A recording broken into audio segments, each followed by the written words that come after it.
warahmatullahi wabarakatuh. Apa kabar pemirsa yang menyaksikan Belitung Televisi pada hari ini dan juga mungkin after record lah ya, setiap kali penampilan-penampilan dari Belitung Televisi selalu disupport, amin ya rabbal alamin. Di program Bekidas, berita kita dahsyat spesial Ramadan, nah telah hadir bersama dengan kita salah seorang tokoh inspiratif yang alhamdulillah sekarang telah hadir di sini. Apa kabar Bang Sudarto? Alhamdulillah sehat banget. Agak lebih dekat sedikit ya, sehat ya. Nah, Sehat. jadi Bang Sudarto ini, beliau ini adalah backgroundnya adalah sarjana hukum dan beliau ini perwakilan dari pimpinan cabang pemuda Muhammadiyah Tanjung Pandan, ketua bidang hukum ya. Iya, bagian hukum. Nah, kita bicara tentang hukum ini kalau orang awam bicaranya berat, tapi sebenarnya kita buat seringan mungkin ya. Betul. Nah, bincang-bincang kita nanti akan kita bahas setelah yang satu ini.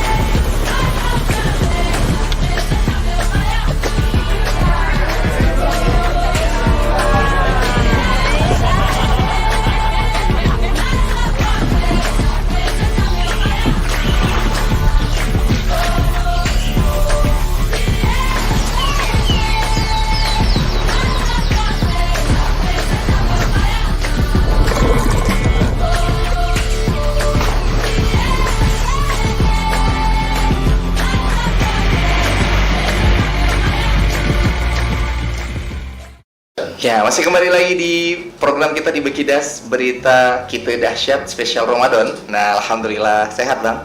Alhamdulillah sehat Bang Ayat. Puasanya juga lancar. Alhamdulillah masih diberi kelancaran dari Allah Subhanahu wa taala. Jadi perjalanan dari sana ke sini tidak ada gangguan ya? Alhamdulillah lancar. Sampai sini. Ini kita bicara tentang passionnya seorang Bang Sudarto di hukum. Dari sekian banyak yang mengambil bidang-bidang yang lain, Bang Darto ngambil hukum. Ya. Nah, memang perlu sekali gitu kan, harus ada background yang berbeda. Menurut kacamata seorang Bang Sudarto sendiri, hukum di Indonesia sudah berjalan dengan baik apa enggak? Ya, kalau menurut perspektif saya Bang ya, terkait masalah hukum di Indonesia ini, yang pertama kita masih jauh dari harapan Bang.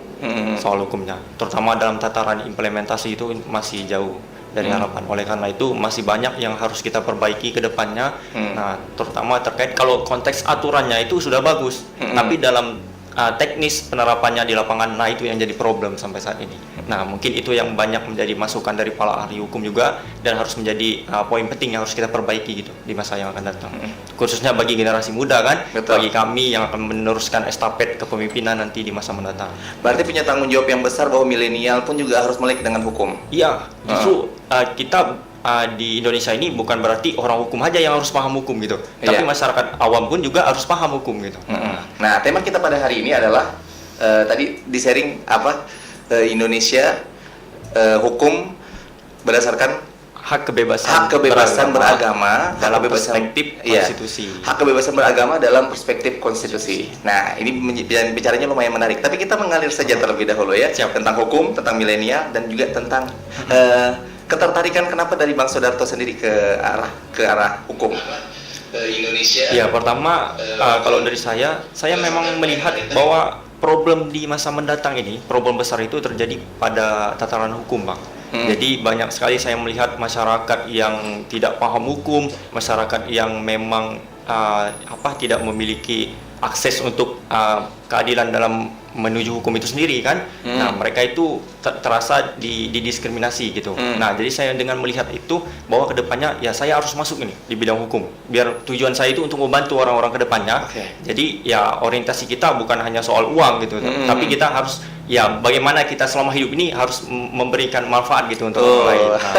Tepat sekali kan kalau misalnya kita undang beliau datang ke sini karena di satu sisi memang backgroundnya di agama, di hukum, tapi juga ada khairun nas fahum linasnya, baik sebaik-baik manusia yang bermanfaat untuk orang banyak. maaf ya ngobrolnya saking semangat, saya memang selalu suka seperti ini gitu, on fire. Nih, kita bicara tentang produk hukum yang ada di Indonesia, kebebasan beragama dalam perspektif konstitusi. Nah, ini kalau untuk sekarang ini penerapan dari pasal 29 itu sudah berjalan dengan baik kan untuk di Indonesia dan khususnya di Pulau Belitung tercinta? Nah, kalau untuk sejauh ini saya melihat bahwa sebenarnya dalam konteks konstitusi kita Bang ya, Undang-Undang Dasar 1945 itu pengaturan mengenai hak kebebasan beragama itu sudah sangat-sangat bagus menurut saya. Tapi kembali lagi masalah bagaimana implementasi nanti di lapangan itu, nah itu menjadi problem. Nah, pertama kalau kita lihat dari perspektif konstitusi, itu hak kita beragama itu sangat memang dijamin dan dilindungi dari negara, ya dari hukum khususnya. Jadi setiap orang yang memang ingin memeluk agama itu, dia menganut suatu kepercayaan pun dia itu memang dilindungi gitu. Nah itu tidak bisa diintervensi, tidak bisa kita memaksakan seseorang itu kamu harus beragama, memilih agama ini gitu, memilih agama yang satu ini, nggak boleh. Nah, karena memang dia individual. Nah, tapi ada pembatasannya, Bang. Nah, ini yang harus kita pahami. Jadi bukan berarti kita diberikan hak gitu kebebasan beragama, tapi kita seakan-akan kita sewenang-wenang gitu kan dengan hak yang diberikan kepada kita. Itu tetap ada pembatasan. Nah, pembatasan itu dalam kebebasan eksternalnya. Misalnya Bang Ayat nih. Bang Ayat ini kan katakanlah saya mengatakan beliau ini sebagai pendakwa kan yang mensiarkan agama nih. Nah, tetapi dalam konteks penyiaran agama itu ya ada hal-hal yang harus Abang perhatikan. Nah, karena jujur Bang, saat ini ada undang-undang ITE yang menghantui kita, yang mengontrol kita. Nah, salah sedikit kita berbicara itu ya bisa diplesetkan. Nah, bisa diproses secara hukum, bisa dilaporkan. Nah, itu yang menurut saya yang saat ini juga menjadi problem besar ke depannya. Itu terkait masalah undang-undang ITE. Saya sangat tidak setuju dengan ada undang-undang ITE itu, Bang. Kenapa? Ya, karena pasal itu kalau bahasa awam itu pasal itu lentur atau pasal karet. Nah, itu problemnya. Jadi misalnya Bang Ayat ini kan niatnya baik, menyampaikan dakwah itu, menyampaikan materi itu tujuannya untuk agama Bang Ayat misalnya kan ke depan orang Islam gitu kan. Nah, tetapi ada masyarakat atau oknum yang tidak suka dengan apa yang disampaikan Bang Ayat. Nah, karena video yang Bang Ayat sampaikan itu kan disampaikan kepada media, misalnya masuk ke akun YouTube, kan? Nah, nanti mereka melihat, ini materinya itu kira-kira nggak bagus ini. Nah, mereka bisa melaporkan. Nah, itu yang sangat bahaya sekali. Jadi ujaran kebencian yang dimainkan, perasa yang dimainkan dari mereka itu terkait ujaran kebencian. Padahal sebenarnya niatnya bukan seperti itu. Bukan seperti itu. Koridor Bang Ayat itu berbicara sesuai kapasitas Bang Ayat. Di tempat kita dengan audiensnya orang-orang yang mohon maaf sekali lagi satu agama dengan kita. Ya, betul. Nah, seperti itu yang menjadi problem. Pak Arto ini ilmu yang luar biasa sekali di dalam Bang Hendarto ya. Ini sejauh ini pergerakan Abang di bidang hukum, kita harus tahu track recordnya. Jadi biar masyarakat tahu bahwa yang kita undang di narasumbernya Bekidas adalah orang-orang yang punya kompetensi yang luar biasa. Ini kita pengen tahu, dulunya ketika Bang Sudarto di kuliah pernah mengikuti organisasi-organisasi seperti apa? Nanti kita korelasikan juga dengan tema kita yang memang kita bawa pada hari ini. Jadi alhamdulillah selama saya kuliah Bang, saya bisa dikatakan sebagai seorang aktivis. Jadi memperjuangkan hak-hak masyarakat. Ya kalau turun aksi demo di provinsi Pulau Bangka Belitung itu udah sering gitu. Nah, karena saya selama mahasiswa saya banyak mengikuti organisasi. Salah satu organisasi yang berperan penting menurut saya untuk membentuk karakter pribadi saya sebagai seorang hukum itu adalah Perhimpunan Mahasiswa Hukum Indonesia. Nah, karena itu khusus memang organisasi yang membidangi mahasiswa hukum. Nah, kita dididik dan ditempa di situ gitu untuk membentuk karakter kita agar nanti kedepannya kita itu bisa menjadi kader profesi hukum. Nah, sesuai dengan minat kita. Misalnya saya nih kedepannya ingin menjadi seorang lawyer kan, pengacara gitu kan. Ya Allah. Nah, maka saya dididiknya sesuai dengan potensi apa yang saya minati ke depannya. Nah, gitu. Kebetulan juga dulu kemarin saya sempat diamanahkan menjadi ketua selama kurang lebih 2 tahun saya. Di mahasiswa di AMB. Masya Allah. Itu saya memimpin seluruh mahasiswa yang ada di Bangka Belitung. Di Bangka Belitung. Ya, saya yang memimpinnya gitu. Nah, alhamdulillah sampai saat ini ya banyak pengalaman yang saya dapatkan gitu kan. Terutama yang paling saya suka itu saat saya terjun ke lapangan membantu masyarakat. Ya, kita sebagai seorang mahasiswa itu tidak meminta kalau kita membantu mereka harus memberikan apa gitu untuk kita. Enggak, kompensasi balik. Ya, saya hanya meminta, Pak, misalnya ini saya doakan saya saja gitu ke depannya. Semoga saya tetap istiqomah, bisa terus membantu orang-orang yang kurang membutuhkan. Amin ya rabbal alamin. Saya cuma minta itu, Bang. Saya nggak pernah minta saat kasus selesai P-nya sekian-sekian, enggak pernah. Karena seorang mahasiswa kita dididik bukan untuk seperti itu gitu. karena kita sebagai agen of change juga kan, yang membawa perubahan juga sekaligus mengontrol terkait dinamika yang ada di masyarakat, baik pemerintah maupun isu-isu hukum gitu. Dan memang harus banyak yang paham bahwa hukum sebenarnya bukan hanya sebatas produk yang tertulis saja, tapi juga harus diaplikasikan.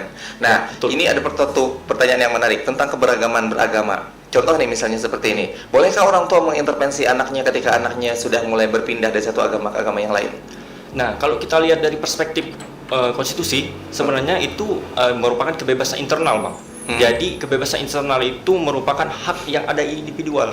Jadi terserah dia meyakini berdasarkan pikirannya, berdasarkan hati nuraninya, dia memilih agama apa gitu kan, yang sesuai dengan logika atau dalam pikirannya itu ya tidak boleh diintervensi dari orang lain, termasuk orang tuanya. Begitu. Tapi orang tua itu bisa mengarahkan dalam arti kan memberi ilmu nasihat gitu kan, agar dia sesuai dengan agama orang tuanya. Tapi tidak bisa memaksakan, itu nggak boleh, Bang. Nggak boleh. Nggak boleh. Kalau misalnya orang tuanya agama ini, anaknya gini, nggak boleh. Nggak boleh memaksakan. Dan itu memang sudah ada aturan baku ya? Iya. Kalau dari perspektif konstitusi itu nggak boleh. Tapi kita kembali lagi nanti di lapangannya seperti apa gitu kan? Nah itu lagi. Lentur apa tidak ya? Iya. Karet apa enggak? Menarik sekali pembicaraan kita ya, renyah. Mohon maaf karena saya juga senang sekali dengan karakter suaranya dari Bang Sudarto ini. Kalau bicara, orangnya memang jarang berbicara, kecuali benar-benar berbicara yang baik atau diam. Nah itu yang Masya Allah tabarakallah, yang terkadang kalau bahasa orang Belitung ini banyak omongan ya. Nah tapi kalau mudah-mudahan dengan beliau ini adalah omongan yang bermanfaat. Keberagaman dan juga agama yang ada di Indonesia ini kan luar biasa banyak. Iya. Ada sebenarnya kalau dihitung mungkin yang diakui secara konstitusi ada 6. Tapi kalau misalnya untuk yang aliran kepercayaan juga kan lumayan banyak. Iya, betul. Ini pengalaman-pengalaman yang Abang Darto dapatkan di lapangan, pernah tidak mengalami misalnya konflik-konflik yang berhubungan dengan SARA? Kalau untuk SARA sejauh ini untuk pencemaran nama baik paling. Pencemaran nama baik misalnya. Pencemaran nama baik. Tapi konteks misalnya dia ke agama, pencemaran dan keagamaan itu enggak pernah sih saya mengalami. Belum ya? Ya belum pernah. Atau mungkin akan. Kalau untuk di Bangka Belitung ini ya masih menurut saya masih aman-aman saja untuk konteks Bangka Belitung, Bang. Sejauh yang saya pahami gitu kan. Nah, tapi kalau untuk pencemaran nama baik, nah biasalah unsur-unsur politik itu selalu ya yang melatar belakangi gitu kan. Kemarin di Belitung sempat heboh juga kan, persoalan pencemaran nama baik itu ya di kancah politik lah, orang-orang yang punya jabatan itu. Nah kemarin itu kan daging semua isinya kalau ngobrol sama dia gitu, selalu aja, walaupun hukum itu mungkin bagi saya pribadi juga termasuk yang awam gitu, tapi dengan ngobrol dengan Bang Darto itu kayak benar-benar dibuat ringan gitu. Oke. Siapa salah satu tokoh favorit dari Bang Hendarto? Bang Darto, Bang Sudarto. Ini siapa nih? Tokoh kalau hukum, tokoh hukum ya. Ulama kan misalnya kan. Ya karena memang backgroundnya hukum kan, Bang Sudarto. Kalau hukumnya terutama jujur, kalau dari saya mahasiswa, ada satu tokoh yang memang sama dengan saya asalnya dari Belitung, itu gitu. Prof. Yusril. Oh gitu ya. Saya mengidolakan beliau kan. Nah, karena sama satu daerah, backgroundnya sama juga hukum tata negara, Bang. Jadi banyak gitu masyarakat juga mengatakan, teman-teman saya, kamu ini bakalan jadi penerus Prof. Yusril gitu. Ya saya hanya bisa mengaminkan gitu kan.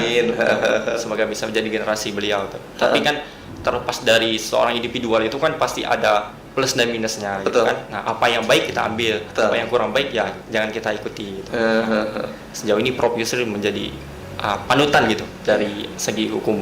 Bukan hanya di Belitung lah, di Indonesia juga. Iya, untuk konteksnya Indonesia beliau luar biasa ya.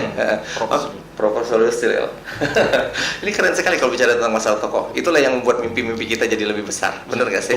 Ketika kita punya target untuk ketemu dengan tokoh-tokoh ini. Nah juga untuk undang-undang, ada rencana untuk terjun ke politik?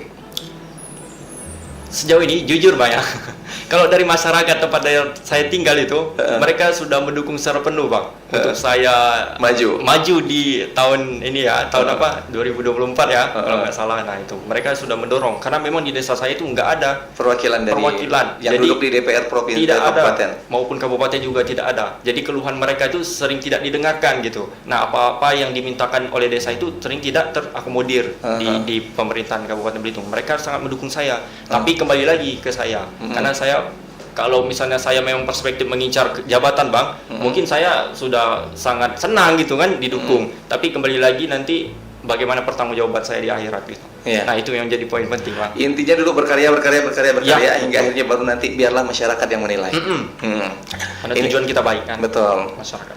Ada punya, kita kan bicara tentang masalah produk hukum yang kita kemas, maksudnya bukan kita kemas, kebebasan beragama dalam perspektif konstitusi. Konstitusi. Nah, berarti kan kebebasan beragama ini kan cakupannya lumayan luas kan? Sangat luas sekali Bang. Sangat Instrumen luas. hukumnya juga banyak yang mengatur. Instrumen hukum banyak Ya, hukum. hanya undang-undang dasar. Turunannya itu banyak Banyak lagi. lagi.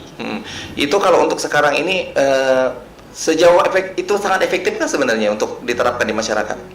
Sejauh ini sangat efektif menurut saya karena aturannya itu sudah baik. Detail gitu. Iya, sudah detail. Hanya saja yang beri problem tadi masalah undang-undang ITE saja. Heeh. Kalau dari segi perlindungan hak kebebasan beragama dari ketentuan pasal undang-undang dasar itu sudah lumayan kompleks menurut saya, Bang.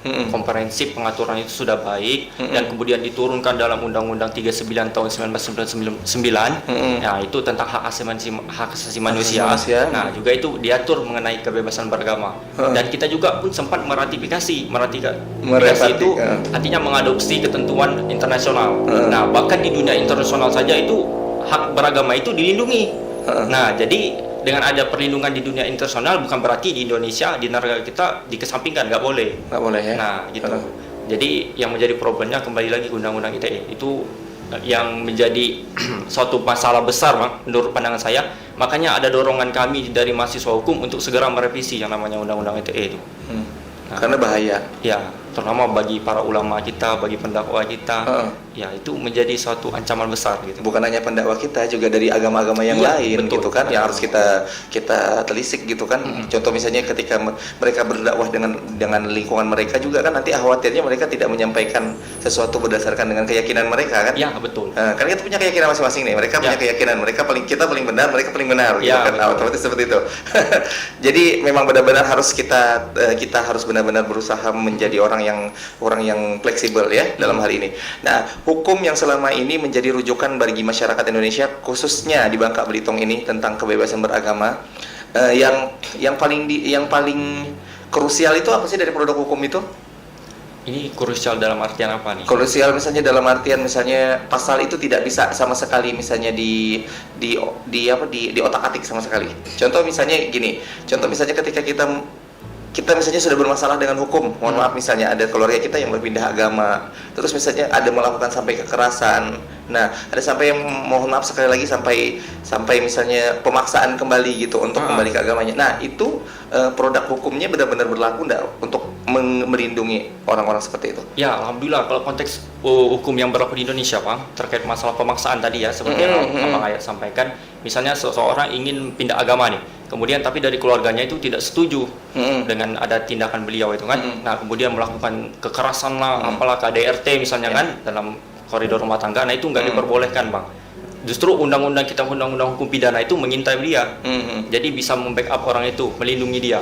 Nah, jadi bisa diproses secara hukum dan bisa nanti lanjut ke dalam proses hukum pidananya di persidangan itu. Nah, itu tidak diperbolehkan. Tidak diperbolehkan. Tidak diperbolehkan. Jujur saja karena itu masalahnya jadi masalah yang paling polemik.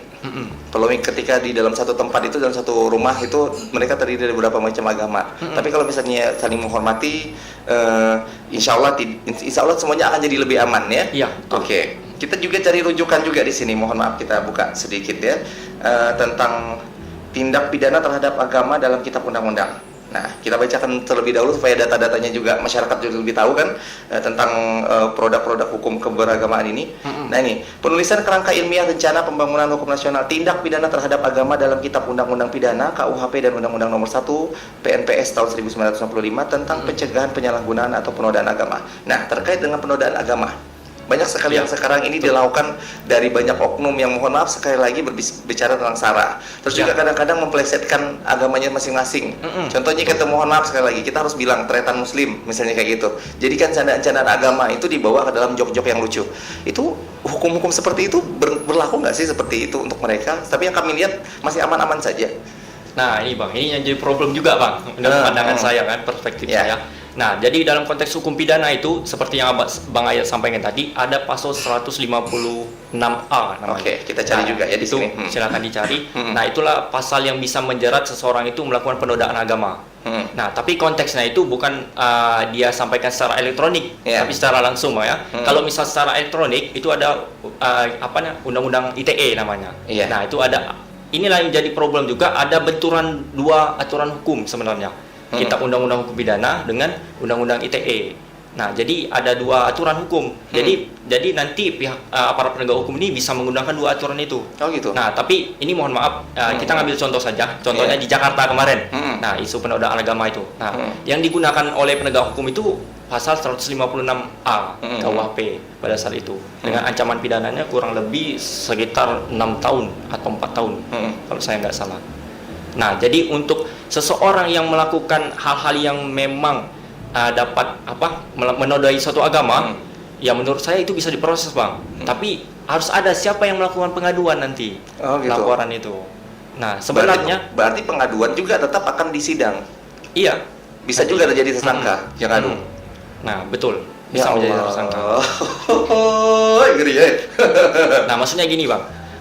Yang melakukan lelucuan tadi ya tentang agama. Nah, kita sebagai satu agama dengan dia, nah sebelumnya kan kita bisa melakukan tabayun dulu kan. Nah, menanyakan apa tujuan mereka, maksud mereka gitu, membuat video seperti itu. Nah, kalau memang tidak bisa dibina, ya kita bisa melaporkan gitu ke para aparat penegak hukum yang berwajib. Nah, untuk minta diproses. Nah, tapi yang menjadi fakta yang memang sering terjadi, tapi konteksnya itu sering dikaitkan dengan orang yang berbeda agama. Nah, misalnya dia agama beda, tapi dia membuat satu lucuan terhadap agama yang kita anut. Nah, kebanyakan kasusnya seperti itu. Jarang sih terjadi kasus yang memang kita satu agama. Misalnya Abang Ayat agamanya sama dengan saya, kemudian membuat suatu video yang berkaitan dengan agama kita sendiri. Nah, itu sangat jarang terjadi. Karena konteksnya itu selalu diselesaikan secara kekeluargaan dulu. Nah, yang perlu kita pahami, masyarakat juga perlu memahami, Bang. Dalam konteks hukum pidana itu tidak selalu penjara itu menjadi alternatif utama penyelesaian. Nah, jadi jangan salah. Kalau ada kasus, dikit-dikit mau dipenjara, dikit-dikit mau proses hukum. Enggak seharusnya begitu.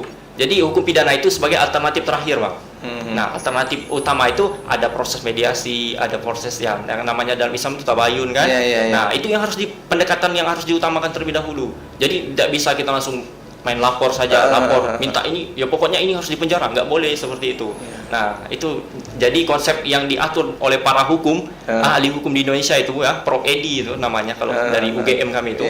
Ya, sekarang beliau itu Wamen, Wakil Menteri Hukum dan HAM. Nah, beliau mengatakan bahwa hukum pidana itu sebagai alternatif terakhir atau ultimum remedium bahasa hukumnya. Ya, bukan premium remedium. Ultimum ya. Baik, kita bacakan dulu ini terlebih kepada pemirsa Belitung Televisi ini tentang produk hukum. Jujur, ketika ngobrol dengan Bang Sudarto ini ringan sekali bahas tentang masalah hukum. Pasal 156A KUHP, Kitab Undang-Undang Hukum Pidana Indonesia melarang setiap orang yang dengan sengaja di muka umum mengeluarkan perasaan atau melakukan perbuatan yang bersifatnya pemusuhan, penyalahgunaan atau penodaan terhadap suatu agama yang dianut di Indonesia dengan maksud upaya agar tidak menganut agama apapun. Nah, sekarang ini kita lihat di ITE juga terjadi sekarang, mohon maaf, di media itu mungkin ada impact ini dari setiap masing-masing undang-undang ya. Undang-undang kebebasan berpendapat, undang-undang ITE, dan juga undang-undang tentang keagamaan seperti ini bagi. Nah, kami juga kadang-kadang sebagai orang awam itu kadang-kadang bingung gitu. Kadang-kadang mohon maaf ada di dalam salah satu platform di YouTube gitu, di salah satu media sosial itu debat antara satu agama dengan agama yang lain. Nah, itu tanpa memang kita harus tahu maksudnya ya, yang solutifnya itu seperti apa gitu. Tapi ujung-ujungnya terjadinya pergesekan-pergesekan yang ujung-ujungnya bisa merusak nilai keharmonisan berbangsa dan bernegara. Nah, itu gimana itu? Nah, ini menarik nih, suatu pertanyaan yang luar biasa menurut saya. Ini patut kita kaji secara bersama, Bang ya. Kalau menurut perspektif hukum lagi, Bang, kembali lagi ke masalah hukum. Nah, kalau misalnya terjadi perdebatan itu justru perdebatan secara alamiah menurut saya.